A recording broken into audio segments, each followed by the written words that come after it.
Sorry to cut off the music. I know it was some good music. And as Allie mentioned, Ron Berg is the DJ here. I mean, Allie was playing it for us, but he made the selection. So excellent choices, sir.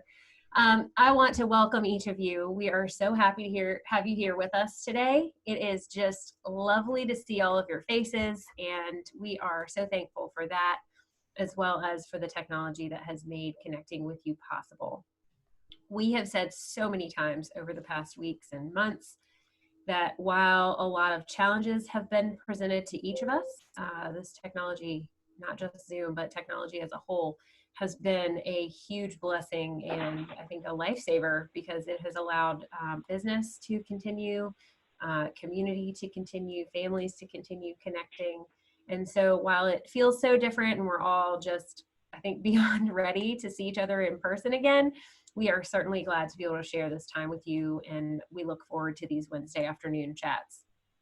We also could not be any more proud of each of you and of the IIAV community as a whole. You have really shown just amazing resilience through all of this and have done incredible things to serve your teams and to serve your clients. And so we've always been proud of you, but we really hats off to you during all of this, because the flexibility and the creativity that you've shown has been really exceptional. And we are honored now more than ever to then be able to say that we can serve you and your teams, and we remain committed to doing that. And we will be walking with you every step of the way. We see the IIAV team as an extension of your own. And so we certainly hope that you will be letting us know what ways that we can serve you that maybe we are not already doing. And we are open to new suggestions, and we want to know where your pain points are and where we can support you further. So please don't hesitate to let us know. I encourage you each to share your webcams, and I thank each of you who have already done that. It is certainly optional, but if you're comfortable, please go ahead and do that. The reason being is that it just really helps us to see faces right now, and it brings an additional sense of community. So if you're comfortable, go ahead and turn on that webcam. It's not scary. Please also make sure that your name accurately reflects who you are, rather than phone number, or in some cases, I know we're all sort of sharing Zoom accounts right now, so just make sure that it's your own name that is reflected. And you may also want to include your organization. We think of this as sort of a virtual name badge. If you were walking into a networking event, you would obviously have your own name badge on with your organization. And so this is the best that we can do right now. So it really does help us to have a better idea of who is here. For example, you'll see my name says Carter Lyons, and it says IIAV. So if you would like to add or edit your own name, just hover over your own video box and then click the blue box with the 3 dots and then click rename, and you can update from there. And we do this every week, but we can't thank them enough. I would like to extend a huge thanks to the 2020 IIAV partners for their loyal support. Their logos are visible to you on the screen, and the words thank you just don't seem adequate for how much we appreciate them and all that they have done. These companies are loyal supporters in good times and in challenging ones, and they have certainly stood by IIAV. And as a result, they have allowed us to then support you in ways that would not be possible otherwise. So our deepest gratitude to each of them. And I hope that you will take very close notice of these organizations who are listed here. And please extend your own thanks to the individuals who are associated with these companies, because they really are making a difference for each of you and for IIAV. And now for today's conversation, I am so pleased to welcome Ron Berg, who is the Executive Director for IIABA's Agents Council on Technology, which is commonly referred to as ACT. Again, that's Agents Council on Technology, and it is through our national organization, which is IIABA. We have with us as well Renee Stock, who is Vice President of Client Relations for AHT Insurance. And Renee is also a member of the esteemed faculty here at IIAV, and she teaches cyber liability courses for us. And last but certainly not least is Jill Roth, who is the Executive Vice President for AHT, Frenzy, and Smith Insurance, and also the IIAV board chair for this year. So we welcome all three of you. We are glad to have you with us, and I know you have a ton to get to, so I'm going to get out of the way. I encourage our attendees to grab a notepad and a pen if you don't have one already. This is a complex topic, and I know they have a lot to share with you. So Jill, I'm going to turn things over to you, Ron, and Renee. Thank you so much, Carter. And as just a very funny tidbit, she was mentioning how we should update our usernames in that bottom corner. I kept texting Allie to let me into this meeting because my 8-year-old was just on it with his teacher. So I was known as Braden. And she kept saying, I don't see your name. I can't let you in. But it's because Braden was trying to get in, not Jill. So, I wasn't going to call you out. I had that in my script to say anyway. So I wasn't calling you out on that, but okay. You guys are exuding good cyber hygiene. I love it. It happens, but welcome and thank you all for joining us. I really do appreciate it. And I think you're going to be in for a great treat with Ron and Renee. They are two of our best experts, in my opinion, here for any kind of cyber knowledge. But just to kind of give you a quick background, all of us agencies and companies alike should really have some sort of agency cyber plan already in place. Sorry, there's the dog. Had to happen. Oh, it's not even my dog. Anyway, I gotta like start throwing things at it. We are, as you know, though, in 2003, Virginia did pass the Gramm-Leach-Bliley Act, which did enable all of us saying us that we all needed to have some kind of cybersecurity plan in place. In fact, in 2008, the Virginia Insurance Bureau did start allowing themselves to fine agencies for not having those cybersecurity plans in place. So it's imperative that we do have these cybersecurity plans in place, and if we don't, it's imperative that we start that. So this discussion today is going to allow agencies and companies alike to either better the plans that they currently have in place, or perhaps develop a new one altogether. So I am not sure if this is possible, but Allie, are we able to put a poll up asking our audience? Okay, perfect. So we're gonna put a poll up, and I'm not sure if you guys know how to do this, but you can either text your answer in or you can actually log in. We're gonna ask how many agencies have written cybersecurity plans in place should a breach occur, because we wanna know our audience and how we should address everyone. And this technology is a little different. We're using the poll within Zoom and not poll everywhere this time. There was a little bit of a fluke earlier, so we are working with it. And this one, you just have to click right on the screen. I love it. So I'm going to give you all just a couple of minutes to do that. And again, this is really just so that we can weigh our audience and see exactly how we should address this. And while we're waiting, Jill, if I may, you mentioned Gramm-Leach-Bliley. It's been in place for a long time. They started on it in November of 1999. You mentioned the other dates from a Virginia standpoint.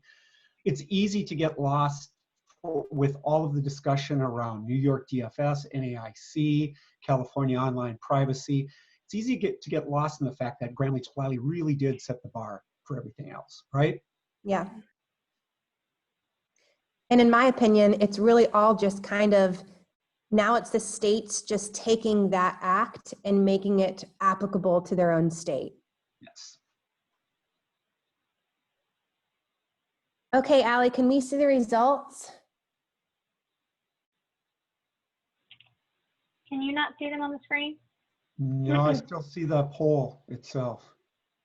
Okay, I will read them out to you. So 57% said we do, 17% say we do not, and 26% say we are working on it. That's great. Yeah, and that's actually exactly what I kind of expected. So it gives us some really good foundation to go with the plan that we already had in place. So thank you all for making this a lot easier. So we're going to first bring up Agents Council for Technology has developed they've just released their Cyber 3.0 guide, which has been super helpful on so many fronts for cyber. And we're going to first, my first question actually is, Ron, can you touch upon, for those agencies or companies that responded that they don't have a plan or are working on it currently, Can you give us an overview if we can turn to that ACT Cyber 3.0 and see some resources to help us get started? Sure. And Jill, to be clear, are you looking for me to just share the screen right now, or just kind of go through? I think if you just went through it, just to kind of mention it, and I will mention to everyone that's on this Connects, we are going to share Ron's screen later on in this call to show you and go through the actual site to show you where we are referencing certain things. So thanks, Jill. There's a lot that agents need to know. And Jill referenced the fact that we're on version 3.0. We just got to that about a month and a half ago. And that connotes that we had a version 1.0 and 2.0, in which we did.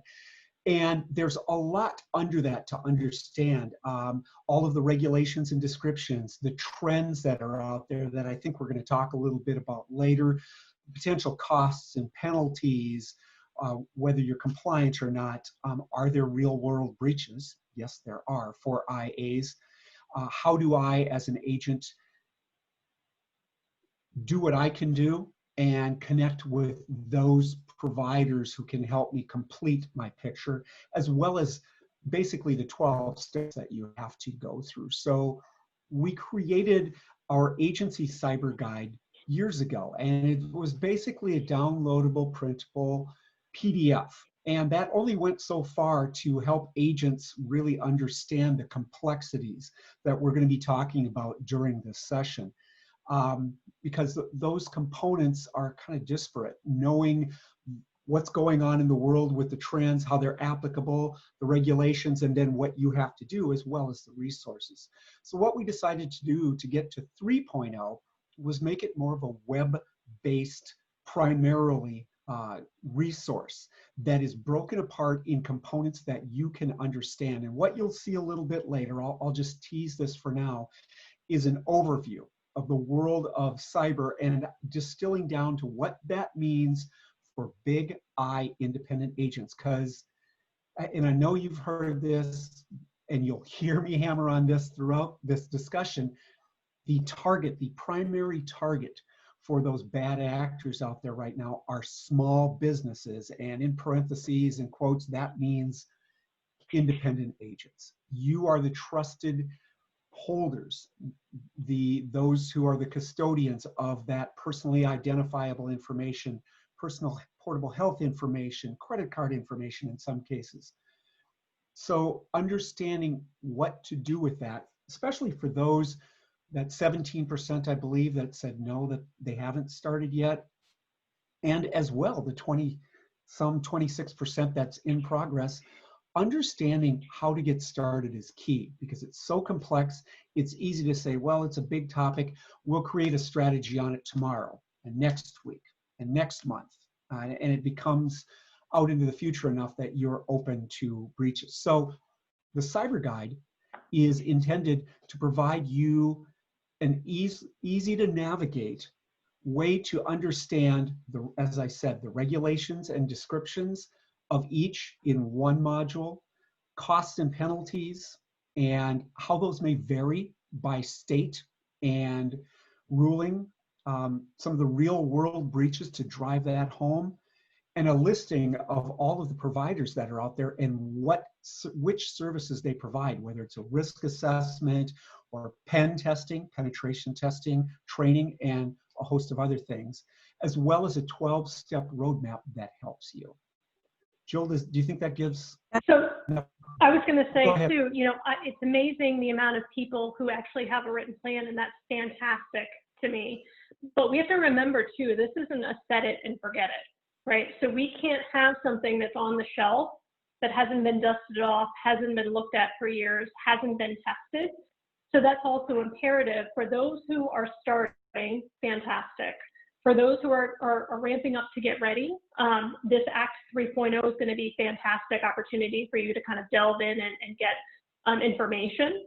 But for those who have already created a plan, it's imperative to know that we should be looking at these regularly, updating who a point of contact is, right? Having their updated information, their mobile numbers, their cell phone, personal emails, for example. So little tidbits where, you know, if a scenario, a claim scenario happens or a breach happens, The last thing I want to do if there's ransomware and somebody in my system is I don't want to use my work email to say I think there's somebody in my system. I'm going to need to go around the work email and reach out to my colleagues via a cell phone, a mobile, so that the folks that are in there, the malicious actors that are in the system, don't know that we've identified that they're there, so we can try to trap them, so to speak. So little tidbits of information about keeping up to date, not a set it and forget it plan. Great point, Renee. And one thing I wanted to circle around to that I neglected to do, this agency cyber guide 3.0 and any of the ACT resources aren't created by just me, good for you, but it's by a collective of volunteers from our carrier partners, our technology provider partners, our state associations, agents and brokers such as yourselves, user groups and associations. So it's not a one view, it's a collective best practice on what works best. That's amazing. Perfect. Thanks, guys. And you mentioned that no cyber guide is going to be the exact same for every agency. It really does need to kind of fit your own agency. And Renee, you are from a larger agency. Can you kind of go through maybe some of the elements that got you started into creating your own security plan? Well, not you specifically, but for your company's security plan? So our agency actually is a slight bit different because we're a bit larger, and we'd already had a written plan in place that is tabletop exercised on a frequent basis, we'll say. But we have a lot of global clients, which meant that we have GDPR requirements, global data privacy regulations. So we had, and the bar was set very, very high within the EU for these global data privacy regulations. So we had that done and implemented in 2018, right, Ron? 2018? 2018. And then once we were done with GDPR for the EU, we were then had to do a few more steps to be CCPA compliant, California Consumer Privacy Act. So we've had our plans in place for a multitude of years, and we continue to obviously tweak them, as we go. So, understanding that there are solutions for all of the brokers and the agents out there with the Act 3.0. But also it's imperative to note too that there are assistance, there's assistance that is provided within each cyber policy or cyber relationship with a carrier.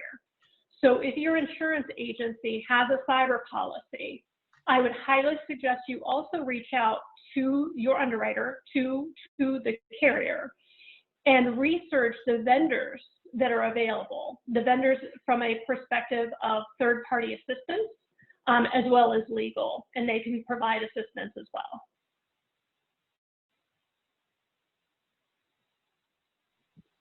Love it. And I links your way. These are all. Sorry, you're breaking up a little. I've now put a link. Sorry. Hold on a sec. Hey, can you all hear me now? Yes. Yes. No? Yeah, okay. So I'm throwing a bunch of links your way. It's probably why I was breaking up. If you all want to look in the chat box, I do have a link for the ACT Cyber 3.0. I have a link to the laws and regs that Renee just mentioned, including the California and New York state laws that we will get. Let's actually talk about that. So, as states are really looking at the NIC model, a lot of these states are enacting their own specific requirements now. Renee did mention California and New York. Ron, can you touch upon this as far as states that you know of that are currently coming up with their own requirements? Absolutely. As well as a lot of us do business in those states or other states. Do we need to be compliant with every single state requirement? So those are a couple of great points and great wrap-up questions. So I'll circle around to that. First, yeah, Graham Leach Bliley has been out there for a while. The New York DFS took kind of a more onerous, right, Renee, look at or adoption of those regulations. And there are some agents that can apply for exemptions annually for some of the regulations under the New York DFS. Like if you're an agency that's under 10 employees, you have, I believe, less than 5 million in gross revenue from New York operations each of the last 3 years. But keep in mind, to Jill, to your point, those are agents not just domiciled in New York, those are agents that are doing business in those states. And the penalties for non-compliance are pretty stiff. It can be up to, I believe, $250,000 or 1% of total banking assets. So there are number one, there are a lot of states that are looking at how New York implemented their regulations, and they're looking primarily at the NAIC, National Association of Insurance Commissioners, and their model law that they've had out for a couple of years. It's not a law, it's a model act that states can adopt. South Carolina was the first to adopt this, May 2018, behind the power of Insurance Director Ray Farmer. Many of you have probably heard his name. And that states that you have to report an event if there's a breach in South Carolina within 72 hours.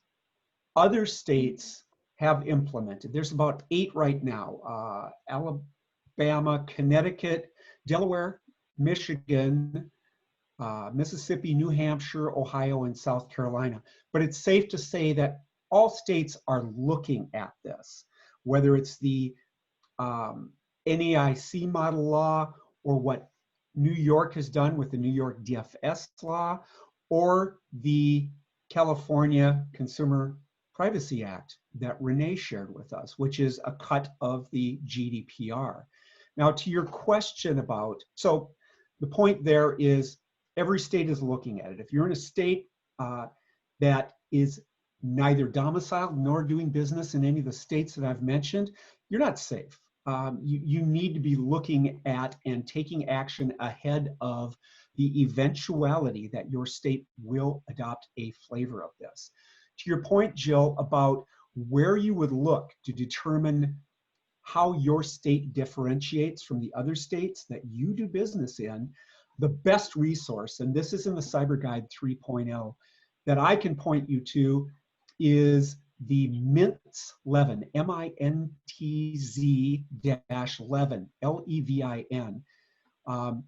their data law matrix. It's for the last 3-4 years been the best resource I can come up with to look at every state's laws. And when you go into their site, and it's just mintz.com, and you'll see their page for data breach laws, you can click on your state or any number of states, and it will tell you, it'll bring up an Excel page for every state. And as an example, for Virginia, you have a column that you can click on that'll take you to your state statute, 18.2-186.6. It'll tell you what the description of a data breach is in that state. It'll tell you who's covered, how quickly you need to report a breach once you determine it, any other timing related things, working with the Attorney General, what may be under what's called safe harbor. If you've encrypted everything or redacted everything, you may apply for safe or be covered by safe harbor there. And it also talks about penalties. So that's a lot to unpack, but just know that there are resources out there that for every state in the United States, it'll tell you the state law, how onerous it is, what you need to do. And to finally get back to your point, Jill, do you have to comply with let's say you do business in 5 states, do you have to comply with every state? In essence, yes. But the guiding principle with this is you understand all 5 states and adhere to the state that has the highest requirements possible. That will cover you by and large. Renee, did I miss a lot there? Anything? No, I think that was perfect. And I will tell you that there are 2 additional sites that have the notification law map, which is probably the exact same thing. So bakerlaw.com. so bakerlaw.com, and then Perkins COIE, perkinscoie.com. So I can send those links afterwards as well. But again, you click on the state, you click all the states you hit, and then you apply to the highest requirements. Agreed. And I'll share the Minutes 11 link as well, although it's in the Cyber Guide 3.0. Great. Perfect. Great. Those are amazing links because I didn't even know about them, and that is extremely helpful. When I try to click on the actual New York DFS link, it's nearly impossible to read and feel completely confident that you're actually in compliance. So that is extremely helpful. Well, as let's stick with the state, requirements. And Virginia just passed, I'm going to put in quotations, this new Insurance Data Security Act during the past legislature, and it took effect on July 1st. I'm saying new because the substantial part of the new law, though it's based on this NAIC model that we've been talking about, it's not really new because it's really all about the security plan requirement that we previously touched on, notifying agencies that they should already have this cybersecurity plan in place. However, what's worth noting about this law is when and who to contact should a cyber event actually take place. So speaking specifically to this Virginia Insurance Data Security Act, Renee, when does an agency, if this moves forward, when does an agency need to notify the commissioner, and when may the agency need to notify its consumers that there has been a cyber breach? Okay, so to take it from a base level, the Act says that it is in place to develop, each licensee shall develop, implement, and maintain a comprehensive written information security program that protects the security and confidentiality of NPI, non-public information, protect against any reasonably foreseeable threats or hazards, minimize the likelihood of harm, and reevaluate and schedule for retention of non-public information, so holding it and protecting it, or a mechanism for its destruction. So the mechanism for destruction is something that's relatively new in the security realm, right? This was, I think, implemented first in the GDPR, that you need to successfully delete and remove that data. We can't have it floating out somewhere. So the destruction is relatively new. Ron, correct me if I'm wrong. And so the investigation of a cyber expense, if a licensee learns that the event has or may have occurred, they have to conduct a prompt investigation to determine whether the event has occurred, assess the nature and the scope, identify and non-public information that was disseminated, and perform or oversee reasonable measures. Now, Ron and I were having an interesting conversation before. Reasonable measures, what does that mean? Ron, I'm going to stop there to see if you have any thoughts on that. Well, I've got plenty of thoughts, and I'm not a lawyer or legal counsel, but I deal with enough of them from the Big I National State General Counsel or the Big I National General Counsel, some of the state councils. The term reasonable or unreasonable, it's just so fraught with being able to pass judgment on it in very wide arrays. So what sticks out to me, Renee, is whenever you see with the Virginia law and so many other state laws where they say something like must report written, telephonic, and electronic notice without reasonable delay, there's so much room for interpretation there. But what it really comes down to is what causes unreasonable delay. Well, it's not being prepared, not having a written security plan, not having a overarching plan that includes things like a risk assessment and contingency planning. So that reasonable or unreasonable delay, really, to me, you need to turn that around 180 degrees and say, okay, how do I prevent unreasonable delay? It's being prepared, at least in my mind. And also, I think too that denotes the variable of the size of the organization as well, right? So comparative to peers, maybe. so that, you know, HT is not going to be held to the same standards maybe as Aon, or, you know, a smaller broker is not going to be held to the same, you know, as security or data privacy procedures as a larger public company. So the notice to commissioner, Jill, so the investigation, it says it has to be done in promptly. So conduct a prompt investigation. No definition of prompt. But once the event has actually occurred, no later than 3 business days. 3 business days, if you know something has happened and there's a breach scenario, you have to notify the commissioner within 3 days, which I understand is a nuance, Ron. Do you want to speak more to that about the notifying the commissioner? No, and it can depend on the state once again, and that's where with that Baker Law, Perkins Coie, or Mintz, it's really knowing your state whether you have to notify the Department of Insurance, the commissioner, and or the Attorney General. But it's right. That within 3 days, and again, I'm going to harp on this, Renee. That means you have a plan in place that part of your overarching security plan is a plan of action once you have detected a breach, and that's called an incident response plan, and ensuring that is in place. And the component to notify your state authority is clearly detailed, so you don't get mired down in a lot of work to get that accomplished within that 3 days. And that's a hard and fast rule in this case. Yes. And so there's a joke that it takes 3 business days to just set a meeting nowadays anyway. So like, you know, having that written plan in place and having it tested is important to be able to trigger it quickly. So I will point out the notice to consumers. Again, we have the without unreasonable delay after making a determination that a cyber event has occurred. So, and the cyber event has a reasonable likelihood of causing or has caused identity theft or other fraud to such consumers. So I will point out too, Ron, that this also includes third-party service providers.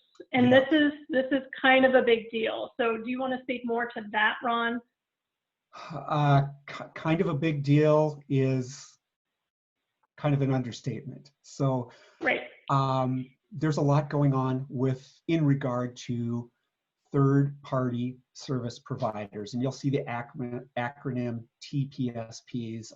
I'm trying to stay away from acronyms in an industry fraught with acronyms for acronyms, but there's a lot emerging with that right now, particularly with the New York DFS and South Carolina.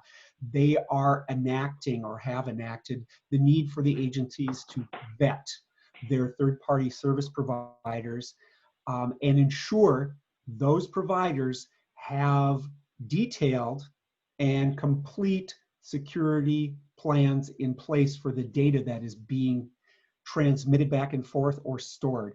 Now, most management systems for those agents or carriers who are working with management systems have a written plan on how they can comply with data protection and notification and remedy services.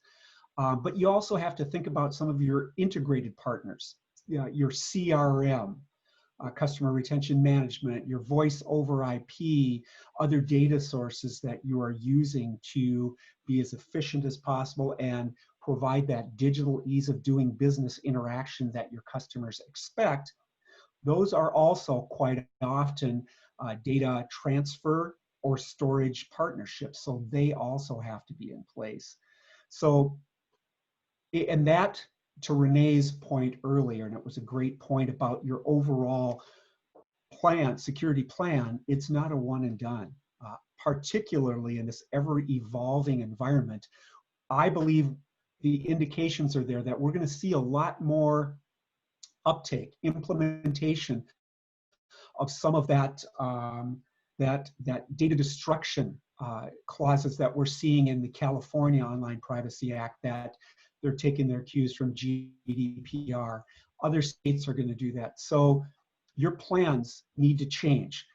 Similarly, in regard to reviewing the service agreements that you have with your third-party service providers, you need to be doing that on an annual basis as your licenses renew, setting up a process for this to ensure that you're covered and not hung out to dry should there be a breach caused by your vendor.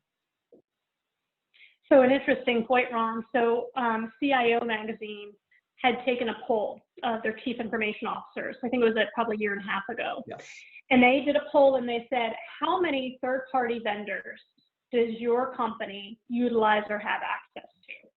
And the average was 38%, or 38. We have not percent. We have 38, right? So they said we use 38 average. They came back and realized they had 900. Each company had 948 third-party providers, because it's like a tree, right? A tree branch. So you have these 38, but those 38 have 38, and then those 38 have 38.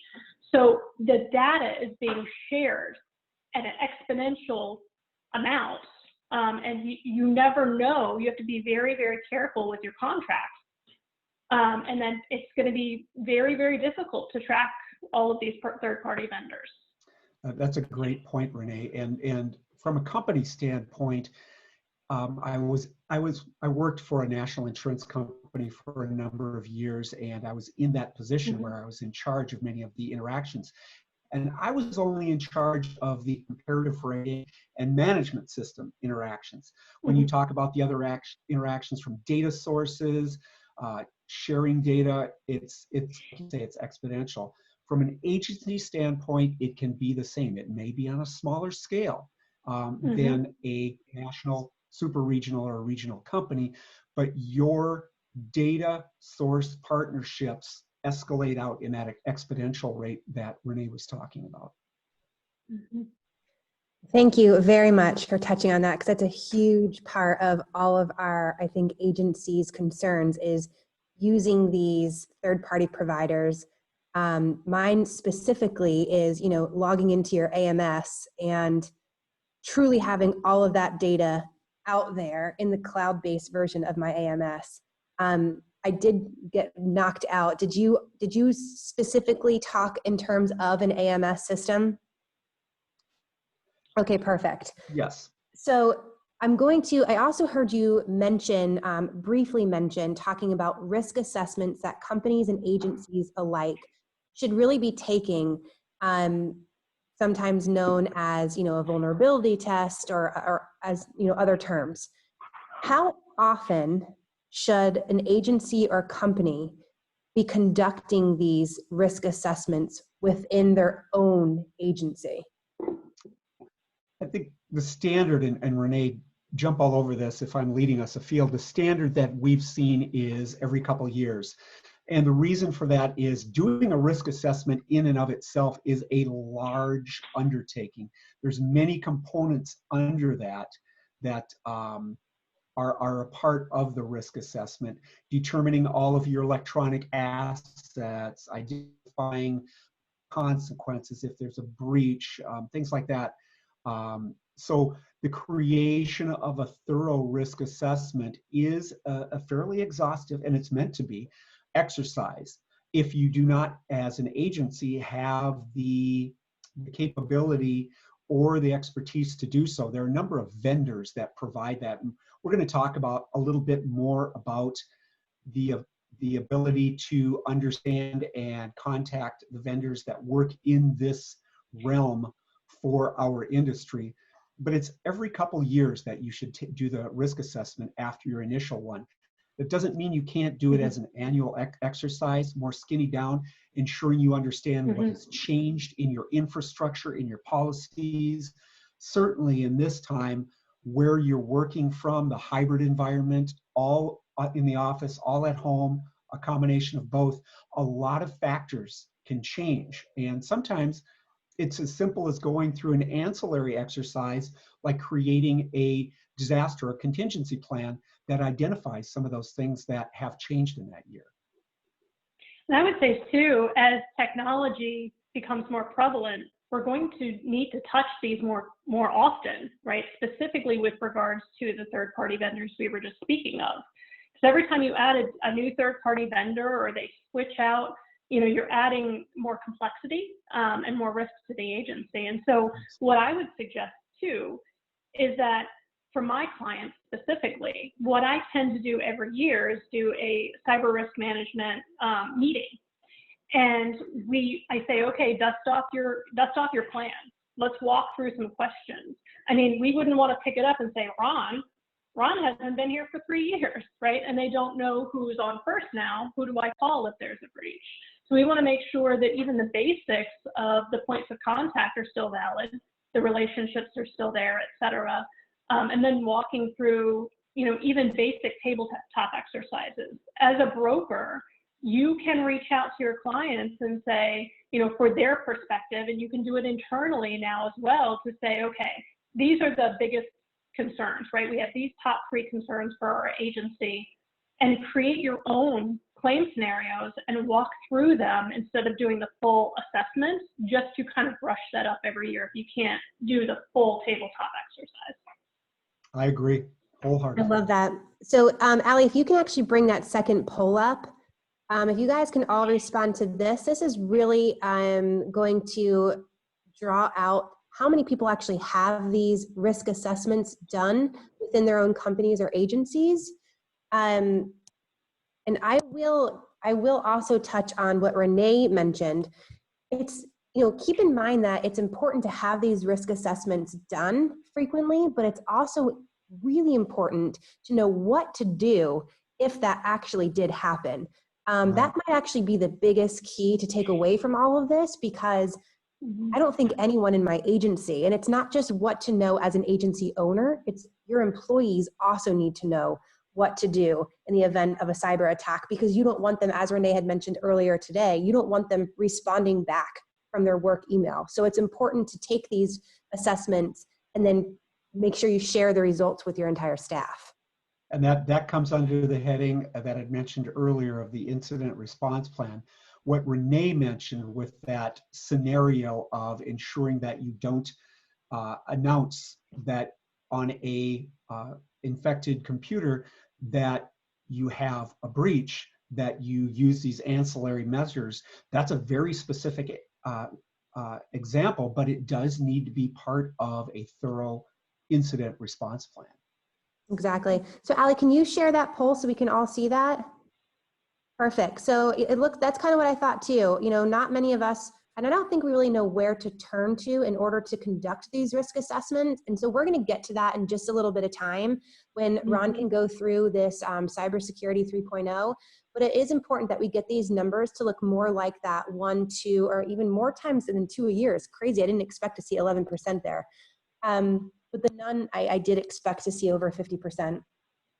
So we're going to try to create that to help you there. And quickly, I know that we are trying to really touch to all of our audience here. And I do know we have a lot of producers.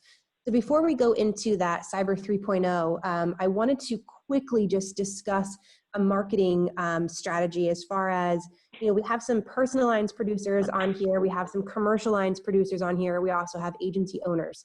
All of us should be recommending cyber to all of our clients, regardless if they're personal or commercial. I just wanted to ask in a very general overview way, Renee, what is the easiest way, or let's use commercial lines, what is the easiest way for a commercial lines producer to approach the subject of cyber with a client that either hasn't had it or has declined taking that coverage for the last few renewals? So I really like the claims examples, but making them detailed to the client. So understanding what the client does and creating 3 scenarios in my mind based on their structure, their organization, who they work with, what contracts they have, creating a scenario in which a realistic breach could actually happen, and walk in and have an open discussion, and I share with them benchmarking at the same time. And then I use Net Diligence. Net Diligence has an e-risk hub, and it's a cost calculator where you can put in the number of breaches, right, number of suspected breaches, and it will give you an indication of what that breach could cost. So a breach of under 100 records right now costs about $900,000, right? So if I can take in my computer and play around with that data calculation, right? How many records do you have? What do you see hold access? Healthcare information, credit card information. Then again, we utilize the claim scenarios that I'm creating just off the cuff, and then talk to them about, okay, this happens when I leave today. Like, this is the claim scenario. I leave here today, 4 o'clock, this happens. What do you do, right? So we work backwards from that using real life scenarios on what can actually happen with that client. I love it. And Ron, if you can maybe venture a little bit further now into not only using claim scenarios, but in this specific COVID world of so many people are working from home these days, does that present a larger threat to these agencies? Without question. And this is getting brought up quite a bit more. And this comes both within a comprehensive cyber plan, but also a remote work best practices focus. So as you use your work laptop in a secured work or office environment, that's one thing. They're fraught with peril there as well. But when you take the escalated number of what we call attack surfaces, and increasing the amount of those attack surfaces by perhaps using a work laptop at home through personal Wi-Fi, using a personal laptop to access agency applications and systems, again, through your personal Wi-Fi, perhaps using hotspots or even your phone's hotspot, that greatly increases the amount of attack surfaces. And that calls for a very tight, well-controlled, and well-thought-out plan when it comes to this hybrid environment that we're going to continue to find ourselves in for quite a while. It's understanding and putting an agreement in place, which ACT also has, a remote work agency and employee agreement that dictates and clearly delineates the expectations on office, on connectivity, on perhaps creating a separate node and using a VPN when you're using a personal Wi-Fi or hard router. So the amount of attacks are not decreasing. I do have to say this, that just for the first half, Q1 and Q2 of 2020, the number of attacks has increased, but the number of records being breached has greatly increased. And that's attributed to, yes, you hear about a lot of malware and ransomware, but really it's directly attributed to the environment that we find ourselves in, having hybrid work environments. And I would be remiss too if I didn't point out the paper aspect, right? The paper aspect of working from home, right? If I have paper laying around and I have somebody come in and clean my house, right? Are those papers locked up? So we have to think about it not only from a technology standpoint, but also from a paper standpoint as well. I think that's perfect. And I think you touched upon, for all of you producers out there, to really then ride home with this as far as take this information, use claim scenarios specific to the client, but also this is a perfect opportunity to take the time to email your clients, which is funny when we're talking about cyber, but email your clients and say, cyber attacks are up right now. We're working from home, and just present the present problems that are being, displayed right now with COVID. And then I would attack with also the specific claim scenario, and then also mention something like, it's 3 questions that we need. Here they are, and see if you can cross-sell that. That was wonderful. And so I do want to actually move this ahead, because believe it or not, we are at 10 to 2. So we went fast. So what we're going to do is, if you guys have any questions, I do want you to please put them in the chat right now. And we'll compile those. But in the meantime, Ron, if you can please share your screen, I'd love for you to be able to go through what the ACT Cyber 3.0 looks like and where we can find some of those resources we mentioned. I would love to do that. I will say, and I'm saying this as a technology guy, the share screen option went away when this this meeting started. Oh, here we go. It's back. All right, I am going to find the correct screen. You should now be looking at our ACT homepage. Can you see that? Mm-hmm. Okay, Yeah. so this is our ACT homepage. Very quickly, ACT is one of about 50 programs under the Big I National.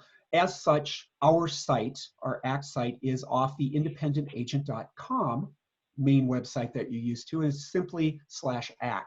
So when you come there, you can see some of the newer resources, and one is the Cyber Guide 3.0. So I'll go to that page. I mentioned a little earlier that we've made this more digitally navigable, if that's a term. If it's not, I just created it. So that when you come in, it presents what the world of cybersecurity concerns are for you as an independent agent, and of course, our carrier partners. And the middle of the screen has the main boxes or access to sites, web pages that we've created that'll help you navigate this. And I'm not going to go through them quite in order. I'm going to jump around a little bit, but the first thing is the regulations and descriptions, kind of going through what Gramm-Leach-Bliley is, all of the points that Gramm-Leach-Bliley puts in place with access to more. And you'll notice at the bottom of every screen, it's the same boxes for navigation. The primary thing I want to talk about is a 12-step compliance roadmap. And it starts out with what we talked about, a risk assessment for your agency. So each of the regulatory steps is described, and there are resources underneath to get going. Not all of the resources available, because we're going to wrap up with that, but as samples, some free, like some of the ACT resources that are there. Another example is step 2, a written information security policy. We work with the Big I of New York to create a free downloadable WISP, or written information security policy. You need to be logged in with your Big I ID and password for this in respect to the fact that it's for our Big I members only. 99% of all ACT member resources are open. You don't need to be signed in, but for this type of resource, you do. So I'm not going to go through the whole thing. I'm talk you through creating a incident response plan, and that's where I mentioned that MINTS matrix, staff training and monitoring, pen testing, a host of things. So you can see, and I'm just speeding through it, it covers a number of things. Disposal of non-public information. One of the other things I wanted to talk about is the real world breaches. They are happening.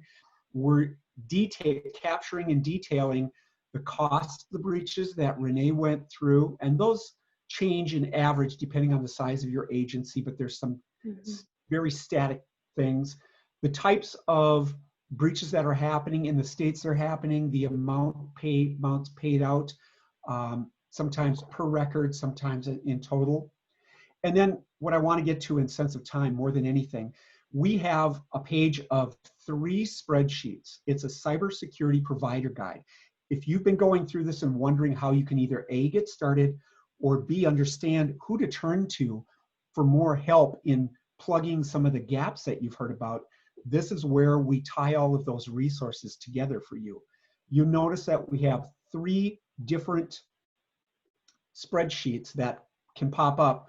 One is a high-level matrix. We've reached out to all of the cybersecurity provider vendors, those who create and provide services for you in our industry. And this is a list of those who have responded to us and the regulations that they provide service or services to comply with. So it makes it it's intended to make it very easy where you can look at a specific thing. Let's say you've got everything nailed except staff training and monitoring. You can see who provides that. Let's say you need help with almost anything. You can see some of the vendors that provide most anything. And then we have 2 other spreadsheets that provide more detailed services and costs. And then of course, more about those vendors in respect to bios and how you contact them. And Jill, I'm going to wrap up here, but I wanted to mention one other thing that we kind of went across when we talked about more attack surfaces. Another thing that we have free for agents is a remote work best practices guide, and it's very timely and it's just been updated. So it helps you as an agency owner or leader determine the best practices for this hybrid environment, a downloadable agreement that you can put in place with your customer, and a couple of webinars we've created to help you with that. So I'll turn it back to you, Jill. Is fantastic. I love it. I didn't know about this workplace PDF that you just showed us. So that's wonderful. Thank you, because I'm definitely going to share that. In fact, you can put that with your marketing emails that we just talked about. I do want to wrap up, but before I check the chat button, I do want to mention, you talked about all of these resources, which were great.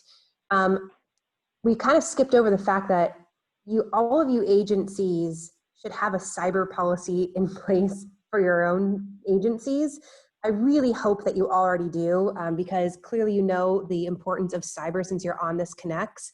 Those that aren't on Connects and are listening to it at a later time, they really do need to have these cyber policies in place right now. Every company partner that I have, on my end writes cyber as of today. There are many companies that will do it for you. Evolve has partnered with IIAV as a vendor to provide a cyber product. So if you don't have the cyber product, please reach out to Linda Loving at IIAV and get yourself one today. If you need help formulating any kind of plan for your agency or company, please feel free. We'll share Ron and Renee's contact information. I hope you don't mind, but feel free to reach out to them if you guys need anything as far as, formulating your own or have any further questions that weren't addressed on this Connects. Carter or Allie, I don't see any questions on my end. Do you guys see any questions on yours? There are not any questions, which I think that means y'all did an amazing job because you covered everything. Totally overwhelm them with everything they need to do. Well, I'm actually going to help you out with that because, first of all, before I help them out with that, I want to thank you all. You did an amazing job covering a really complex and a topic that is just constantly changing, and y'all nailed it. So thank you for a very thorough, but somehow you did it with 2 minutes to spare. You did a really nice job. So thank you both. Jill, thank you for asking good questions and for facilitating this conversation. I do want to remind you that, and I've got a couple of things to touch on. So I know it's 1:58, we're trying to watch time, but there are a few important things I want to let everyone know. I want to remind you that IIAV is committed to walking with you every step of the way. And we are able to do this in a number of different ways. As I'm sure you saw today, and you probably knew before, cyber liability and data protection are topics that we could spend far more than an hour covering. So I'm going to give you 2 opportunities. I hope you will join us in our virtual classroom to further your knowledge on these topics. And we have some opportunities just right around the corner for you. The first one is next Tuesday, September 15th. And on that day, you can explore cyber liability with Renee. As I mentioned, she's one of our faculty members. And so she is going to be leading a course titled Cyber Liability and Why It's Not Just for the IT Department. And today's presentation, I think, gives you all kinds of reasons that it is far beyond the IT department. It is everyone's responsibility. So I encourage you to join us for that course. She will be diving into the complexities of cyber liability, and she will help you to become what she calls a risk scientist. Love that term, while also earning 2 P&C CE credits. Additionally, on September 23rd, Dave Dillon of Watney Insights Network will be leading a course titled Data Privacy for Insurance Professionals.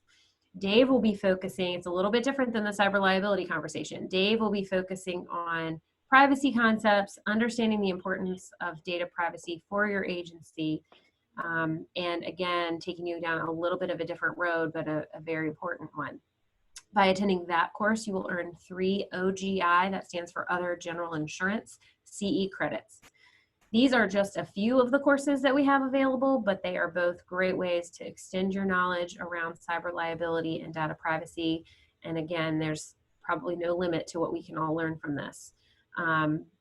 All IIAV classes are being held virtually for the foreseeable future, and that will allow you to earn all of your required CE in a safe and convenient format prior to December 31st, which we all know is the end of the biennium. We will be sending registration links for both of these courses in the email with the evaluation for today's program, as well as a link to our full calendar for any other classes you may be interested in. Hang in there with me. I've got a couple more things.